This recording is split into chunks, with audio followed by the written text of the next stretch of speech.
ਸਤਿ ਸ਼੍ਰੀ ਅਕਾਲ। ਸਾਹਿਤਕ ਸੱਚ ਚੈਨਲ 'ਤੇ ਆਪ ਜੀ ਦਾ ਸਵਾਗਤ। ਮੈਂ ਹਾਂ ਹਰਮੀਤ ਕੌਰ। ਅੱਜ ਦੀ ਕਲਾਸ ਵਿੱਚ ਅਸੀਂ ਅੰਮ੍ਰਿਤਾ ਪ੍ਰੀਤਮ ਦੀ ਕਵਿਤਾ ਮੇਘਦੂਤ ਦੀ ਪ੍ਰਸੰਗ ਸਹਿਤ ਵਿਆਖਿਆ ਲੈ ਕੇ ਹਾਜ਼ਰ ਹੋਏ ਹਾਂ।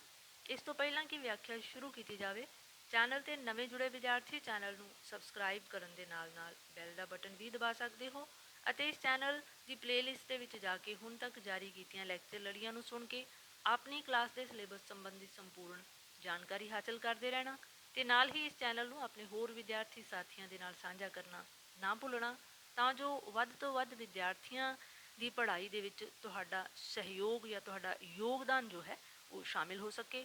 ਸੋ ਆਓ ਜੋੜਦੇ ਹਾਂ ਅੱਜ ਦੀ ਕਲਾਸ ਦੇ ਨਾਲ। ਅੰਮ੍ਰਿਤਾ ਪ੍ਰੀਤਮ, ਜਿਨ੍ਹਾਂ ਨੂੰ ਕਿ ਪੰਜਾਬ ਦੀ ਆਵਾਜ਼ ਹੋਣ ਦਾ ਮਾਣ ਹਾਸਿਲ ਹੈ, ਅੰਮ੍ਰਿਤਾ ਨੇ ਨਾਰੀ ਮਨ ਦੀ ਵਿਅਥਾ ਨੂੰ ਬੜੀ ਹੀ ਭਰਪੂਰਤਾ ਦੇ ਨਾਲ ਚਿਤਰਿਆ ਹੈ।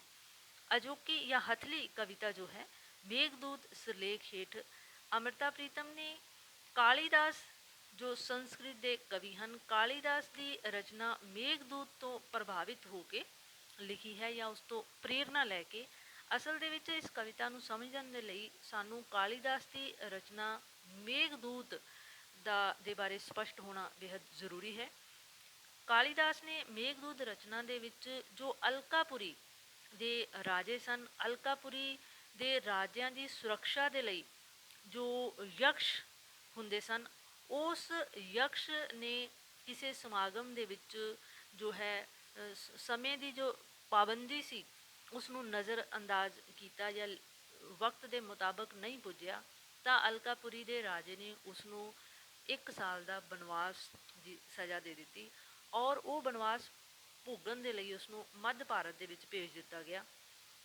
ਅਲਕਾਪੁਰੀ, ਕਿਉਂਕਿ ਇਹ ਕੈਲਾਸ਼ ਪਰਬਤ ਔਰ ਕੈਲਾਸ਼ ਪਰਬਤ ਦਾ ਸੰਬੰਧ ਹਿਮਾਲਿਆ ਪਰਬਤ ਨੇ ਨਾਲ ਹੈ। ਹਿਮਾਲਿਆ ਪਰਬਤ ਉੱਤਰੀ ਭਾਰਤ ਵਿੱਚ ਹੈ ਔਰ ਜਿੱਥੇ ਯਕਸ਼ ਨੂੰ ਸਜ਼ਾ ਦਿੱਤੀ ਗਈ ਬਨਵਾਸ ਦੀ, ਉਹ ਮੱਧ ਭਾਰਤ ਦੇ ਵਿੱਚ ਦਿੱਤੀ ਗਈ। ਸੋ ਇਸ ਤਰ੍ਹਾਂ ਆਪਣੀ ਜੋ ਮੇਘਦੂਤ ਦਾ ਜੋ ਨਾਇਕ ਹੈ ਯਕਸ਼, ਉਹ ਆਪਣੀ ਅਲਕਾਪੁਰੀ ਦੇ ਵਿੱਚ ਵਸਦੀ ਜੋ ਪਤਨੀ ਰੂਪੀ ਪ੍ਰੇਮਿਕਾ ਹੈ ਉਸ ਦੇ ਵਿਛੋੜੇ ਦੇ ਵਿੱਚ ਕਿਸ ਤਰ੍ਹਾਂ ਤੜਫਦਾ ਹੈ, ਕਿਸ ਤਰ੍ਹਾਂ ਵਿਆਕੁਲ ਹੁੰਦਾ ਹੈ ਤੇ ਸੁੱਕ ਕੇ ਤੀਲਾ ਹੋ ਜਾਂਦਾ ਹੈ। ਤੇ ਅਚਾਨਕ ਇੱਕ ਦਿਨ ਬੱਦਲ ਨੂੰ ਆਸਮਾਨ ਦੇ ਉੱਤੇ ਉਮੜਿਆ ਹੋਇਆ ਵੇਖ ਕੇ ਉਹ ਬੱਦਲ ਦੇ ਨਾਲ ਆਪਣੀ ਵਿਅਥਾ ਸਾਂਝੀ ਕਰਦਾ ਹੈ ਔਰ ਬੱਦਲ ਦੇ ਰਾਹੀਂ ਜੋ ਹੈ ਬੱਦਲ ਨੂੰ ਇੱਕ ਦੂਤ ਬਣਾ ਕੇ, ਮੇਘ ਤੋਂ ਭਾਵ ਬੱਦਲ ਤੇ ਦੂਤ ਤੋਂ ਭਾਵ ਸੰਦੇਸ਼ ਵਾਹਕ, ਮੇਘ ਨੂੰ ਬੱਦਲ ਨੂੰ ਆਪਣਾ ਦੂਤ ਬਣਾ ਕੇ ਆਪਣੀ ਪ੍ਰਿਯਤਮਾ ਤੱਕ ਸੁਨੇਹਾ ਭੇਜਦਾ ਹੈ ਆਪਣੀ ਸੁੱਖ ਸਾਂਦ ਦਾ। ਇਸ ਤਰ੍ਹਾਂ ਜੋ ਹੈ ਕਾਲੀਦਾਸ ਨੇ ਇਹ ਮਤਲਬ ਸਪਸ਼ਟ ਕੀਤਾ ਹੈ ਕਿ ਕੁਦਰਤ ਜੋ ਹੈ ਉਹ ਵੀ ਕਿਸ ਤਰ੍ਹਾਂ ਮਨੁੱਖ ਦੇ ਮਨੋਭਾਵਾਂ ਨੂੰ ਸਮਝਦੀ ਹੈ ਔਰ ਮਨੁੱਖ ਦੇ ਨੂੰ ਉਸ ਸਥਿਤੀ ਤੋਂ ਉਭਾਰਨ ਦੇ ਲਈ ਮਨੁੱਖ ਦੀ ਇੱਕ ਸਹਾਇਕ ਦੇ ਰੂਪ ਦੇ ਵਿੱਚ ਵਿਚਰਦੀ ਹੈ।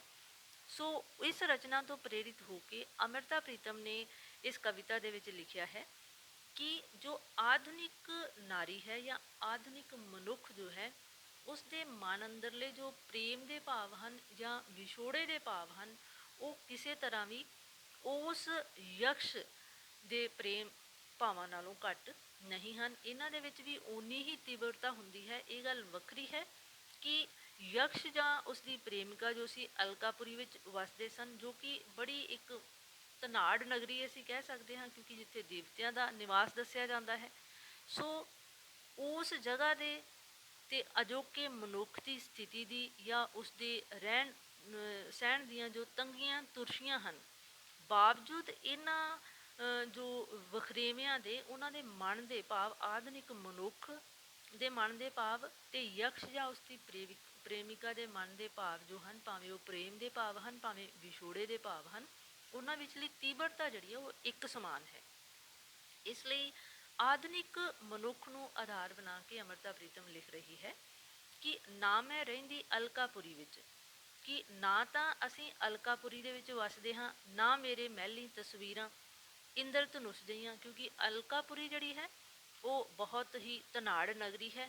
ਉੱਥੇ ਬੜੇ ਆਲੀਸ਼ਾਨ ਮਹਿਲ ਹਨ ਤੇ ਉਹਨਾਂ ਆਲੀਸ਼ਾਨ ਮਹਿਲਾਂ ਨੂੰ ਨਿਖਾਰਨ ਦੇ ਲਈ, ਸੰਵਾਰਨ ਦੇ ਲਈ ਵੰਨ ਸੁਵੰਨੀਆਂ ਤਸਵੀਰਾਂ, ਇੰਦਰ ਧਨੁਸ਼ੀ ਰੰਗ ਜਿਹੜੇ ਹਨ ਉਹ ਖੁਸ਼ੀਆਂ ਖੇੜਿਆਂ ਦਾ ਪ੍ਰਤੀਕ ਹਨ ਤੇ ਉਹਨਾਂ ਦੇ ਨਾਲ ਉਹਨਾਂ ਮਹਿਲਾਂ ਨੂੰ ਸ਼ਿੰਗਾਰਿਆ ਗਿਆ ਹੈ।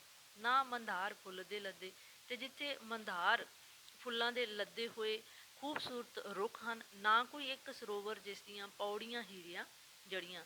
ਤੇ ਜਿੱਥੇ ਸਰੋਵਰ ਜਿਹੜੇ ਹਨ ਉਹਨਾਂ ਦੀਆਂ ਜੋ ਭਾਵ ਧਨ ਦੌਲਤ ਦੀ ਇੰਨੀ ਬਹੁਤਾਤ ਹੈ ਕਿ ਸਰੋਵਰਾਂ ਦੀਆਂ ਪੌੜੀਆਂ ਜਿਹੜੀਆਂ ਨੇ ਉਹ ਵੀ ਹੀਰਿਆਂ ਮੋਤੀਆਂ ਦੀਆਂ ਮੜੀਆਂ ਹੋਈਆਂ ਨੇ, ਜੜੀਆਂ ਹੋਈਆਂ ਨੇ। ਨਾ ਕੋਈ ਹੰਸ ਨਾ ਮਾਨ ਸਰੋਵਰ, ਨਾ ਕੋਈ ਕਮਲ ਸੁਨਹਿਰੀ ਜਿਸ ਦੀਆਂ ਨੀਲਮ ਜੜੀਆਂ ਡੰਡੀਆਂ। ਤੇ ਉੱਥੇ ਜਿਹੜੇ ਮਾਨ ਸਰੋਵਰ ਹਨ ਉਹਨਾਂ ਵਿੱਚ ਜੋ ਹੰਸ ਰਹਿੰਦੇ ਹਨ, ਉਹ ਹੰਸ ਮੋਤੀਆਂ ਦੇ ਚੋਗ ਚੁਗਦੇ ਹਨ। ਤੇ ਉਹਨਾਂ ਮਾਨ ਸਰੋਵਰਾਂ ਦੇ ਵਿੱਚ ਜਿਹੜੇ ਉੱਗਣ ਵਾਲੇ ਕਮਲ ਹਨ ਉਹ ਵੀ ਸੁਨਹਿਰੀ ਹਨ, ਭਾਵ ਸੋਹਣੇ ਰੰਗੇ ਨਹੀਂ ਹਨ, ਸਗੋਂ ਸੋਹਣੇ ਦੇ ਹਨ।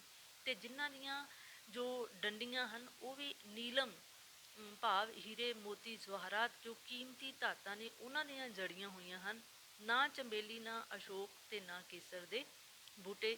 ਜਿੱਥੇ ਚੰਬੇਲੀ ਦੇ ਸੁਗੰਧਿਤ ਪੌਦੇ ਹਨ, ਅਸ਼ੋਕ ਦੇ ਸੋਹਣੇ ਵਾਤਾਵਰਨ ਨੂੰ ਹੋਰ ਵੀ ਜੋ ਹੈ ਸੰਵਾਰਨ ਵਾਲੇ ਸੋਹਣੇ ਸੋਹਣੇ ਕੇਸਰ ਦੇ ਬੂਟੇ ਹਨ। ਪਰ ਫਿਰ ਵੀ ਇਹ ਬਿਰਹਨ ਉਸ ਵਾਕੁਰ ਕਿਸ ਯਕਸ਼ ਨੂੰ ਪਈ ਉਡੀਕੇ।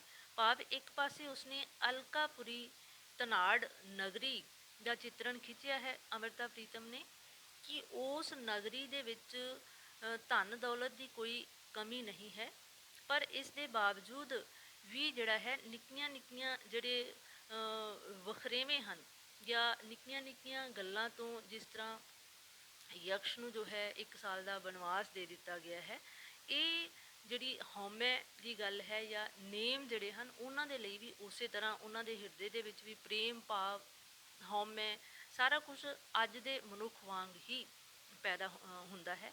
ਭਾਵ ਆਮ ਮਨੁੱਖ ਦੇ ਜੀਵਨ ਦੇ ਵਿੱਚ ਤੇ ਜੋ ਧਨਾਢ ਹਨ ਉਹਨਾਂ ਦੇ ਜੀਵਨ ਸਤਰ ਦੇ ਵਿੱਚ ਫਰਕ ਹੋ ਸਕਦਾ ਹੈ, ਕਿਉਂਕਿ ਧਨਾਢਾਂ ਦੇ ਕੋਲ ਧਨ ਦੌਲਤ ਦੀ ਕੋਈ ਕਮੀ ਨਹੀਂ ਹੈ ਤੇ ਆਮ ਮਨੁੱਖ ਜਿਹੜਾ ਹੈ ਉਹ ਜੋ ਹੈ ਆਪਣੀਆਂ ਨਿੱਜੀ ਲੋੜਾਂ ਦੇ ਲਈ ਵੀ ਸਹਿਕਦਾ ਹੈ।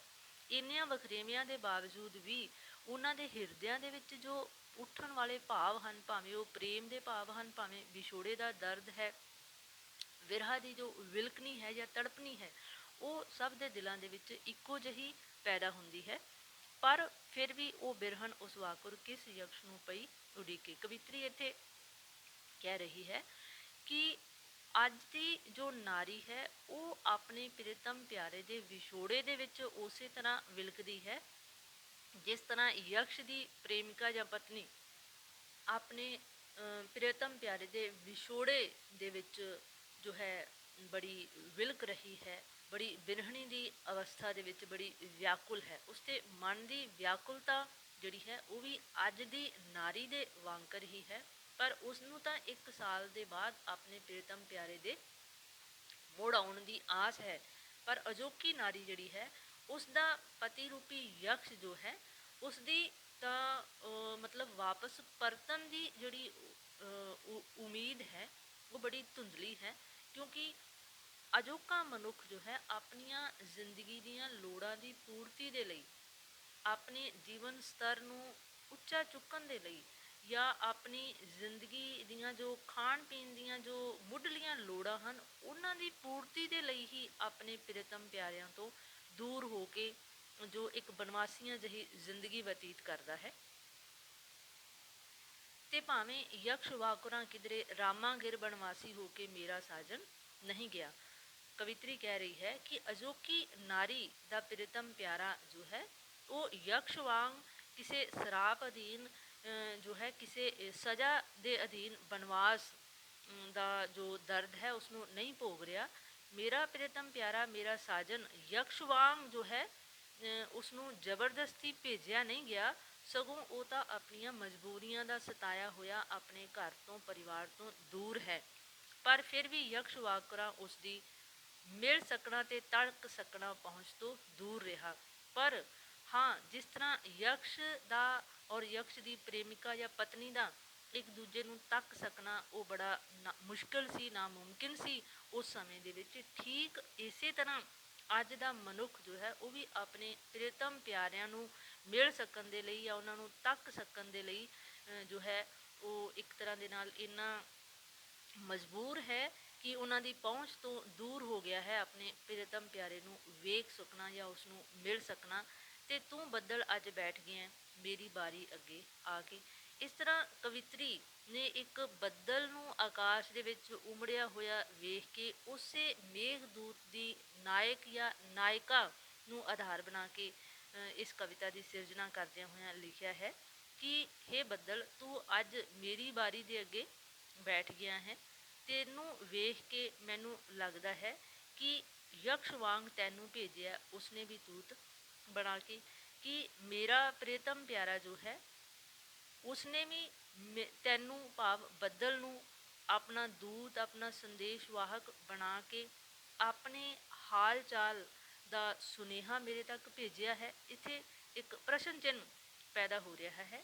ਕਿਉਂ? ਕਿਉਂਕਿ ਕਵਿਤਰੀ ਕਹਿ ਰਹੀ ਹੈ ਕਿ ਭਾਵੇਂ ਜੋ ਰਾਜਾ ਹੈ ਤੇ ਭਾਵੇਂ ਰੰਕ ਹੈ, ਭਾਵੇਂ ਕੋਈ ਔਰਤ ਹੈ ਤੇ ਭਾਵੇਂ ਮਰਦ ਹੈ, ਭਾਵੇਂ ਭਾਵ ਜੀਵਨ ਸਤਰ ਦੇ ਵਿੱਚ ਫਰਕ ਹੋ ਸਕਦਾ ਹੈ, ਪਰ ਜੋ ਮਨੁੱਖ ਦੇ ਅੰਦਰਲੇ ਭਾਵ ਹਨ, ਭਾਵੇਂ ਉਹ ਪ੍ਰੇਮ ਦੇ ਭਾਵ ਹਨ, ਭਾਵੇਂ ਵਿਛੋੜੇ ਦਾ ਦਰਦ ਹੈ, ਇਹ ਇੱਕੋ ਜਿਹੇ ਹੀ ਹੁੰਦੇ ਹਨ ਅਮੀਰਾਂ ਦੇ ਦਿਲ ਦੇ ਵਿੱਚ ਵੀ ਤੇ ਗਰੀਬਾਂ ਦੇ ਦਿਲ ਦੇ ਵਿੱਚ ਵੀ। ਤੇ ਸਭ ਤੋਂ ਵੱਡੀ ਗੱਲ ਕਿ ਜੋ ਕੁਦਰਤ ਹੈ ਜਾਂ ਕਾਇਨਾਤ ਹੈ, ਇਸ ਦੇ ਉੱਤੇ ਵੀ ਸਭ ਦਾ ਸਾਂਝਾ ਅਧਿਕਾਰ ਹੈ। ਹਾਂ, ਧਰਤੀ ਜਾਂ ਧਰਤੀ ਦੇ ਪਦਾਰਥਕ ਖੁਸ਼ਹਾਲੀਆਂ ਜਿਹੜੀਆਂ ਨੇ ਇਹ ਕਿਸੇ ਕੋਲ ਵੱਧ ਹੋ ਸਕਦੀਆਂ ਨੇ। ਕੋਈ ਅਮੀਰੀ ਢੰਗ ਦੇ ਨਾਲ ਆਪਣਾ ਠਾਠ ਬਾਠ ਦਾ ਜੀਵਨ ਬਤੀਤ ਕਰਦਾ ਹੈ ਤੇ ਕੋਈ ਬਿਲਕੁਲ ਸਹਿਕਦਾ ਹੈ ਜੀਵਨ ਦੀਆਂ ਜੋ ਮੁੱਢਲੀਆਂ ਲੋੜਾਂ ਦੀ ਪੂਰਤੀ ਦੇ ਲਈ ਵੀ। ਇਹ ਜੋ ਆਰਥਿਕ ਵਖਰੇਵੇਂ ਜਿਹੜੇ ਨੇ ਹੋ ਸਕਦੇ ਹਨ, ਪਰ ਕੁਦਰਤ ਜਿਹੜੀ ਹੈ ਉਹ ਸਭ ਦੇ ਲਈ ਬਰਾਬਰ ਹੈ। ਇਸੇ ਲਈ ਆਧੁਨਿਕ ਮਨੁੱਖ ਦੇ ਮਨ ਦੇ ਵਿੱਚ ਵੀ ਇਹ ਭਾਵ ਪੈਦਾ ਹੁੰਦੇ ਨੇ ਕਿ ਯਕਸ਼ ਵਾਂਗ ਜੋ ਹੈ ਉਹ ਉਸਦੇ ਪ੍ਰੇਮੀ ਜਾਂ ਪ੍ਰੀਤਮ ਪਿਆਰੇ ਨੇ ਵੀ ਬੱਦਲ ਨੂੰ ਆਪਣਾ ਦੂਤ ਜਾਂ ਸੰਦੇਸ਼ ਵਾਹਕ ਬਣਾ ਕੇ ਮੇਰੇ ਤੱਕ ਭੇਜਿਆ ਹੈ। ਭਾਵ ਉਸਦੇ ਮਨ ਦੀ ਕਲਪਨਾ ਹੈ, ਕਿਉਂਕਿ ਕੁਦਰਤ ਜਿਹੜੀ ਹੈ ਉਹ ਸਭ ਦੇ ਲਈ ਬਰਾਬਰ ਹੈ। ਇਸ ਲਈ ਕਵਿਤਰੀ ਨੇ ਇਹ ਦਰਸਾਉਣ ਦਾ ਯਤਨ ਕੀਤਾ ਹੈ ਕਿ ਸਧਾਰਨ ਮਨੁੱਖ ਜਿਹੜਾ ਹੈ ਉਹ ਇਸ ਤਰ੍ਹਾਂ ਦੀ ਕਲਪਨਾ ਕਰਕੇ ਹੀ ਆਪਣੇ ਦੁੱਖਾਂ ਦੀ ਨਿਵਿਰਤੀ ਜਾਣ ਕੇ ਖੁਸ਼ ਹੋ ਜਾਂਦਾ ਹੈ। ਸੋ ਉਮੀਦ ਹੈ ਕਿ ਵਿਦਿਆਰਥੀਆਂ ਨੂੰ ਅੰਮ੍ਰਿਤਾ ਪ੍ਰੀਤਮ ਦੁਆਰਾ ਲਿਖੀ ਗਈ ਇਹ ਕਵਿਤਾ ਮੇਘਦੂਤ ਪੂਰੀ ਤਰ੍ਹਾਂ ਸਪਸ਼ਟ ਹੋ ਗਈ ਹੋਵੇਗੀ। ਇਹ ਕਵਿਤਾ ਦੇ ਬਾਰੇ ਆਪਣੀ ਰਾਏ ਜੋ ਹੈ ਕਮੈਂਟ ਬਾਕਸ ਦੇ ਵਿੱਚ ਲਿਖ ਸਕਦੇ ਹੋ। ਅਗਰ ਇਹ ਵੀਡੀਓ ਜਾਂ ਇਹ ਚੈਨਲ ਸਾਹਿਤਕ ਸੱਥ ਜੋ ਹੈ ਇਸ ਦੇ ਦੁਆਰਾ ਜਾਰੀ ਜੋ ਲੈਕਚਰ ਲੜੀਆਂ ਨੇ ਤੁਹਾਨੂੰ ਪਸੰਦ ਆ ਰਹੀਆਂ ਨੇ ਤਾਂ ਚੈਨਲ ਨੂੰ ਲਾਈਕ ਅਤੇ ਸ਼ੇਅਰ ਜ਼ਰੂਰ ਕਰਦੇ ਰਹਿਣਾ। ਸੋ ਮਿਲਾਂਗੇ ਅਗਲੀ ਕਵਿਤਾ ਲੈ ਕੇ, ਤਦ ਤੱਕ ਲਈ ਇਜਾਜ਼ਤ। ਧੰਨਵਾਦ।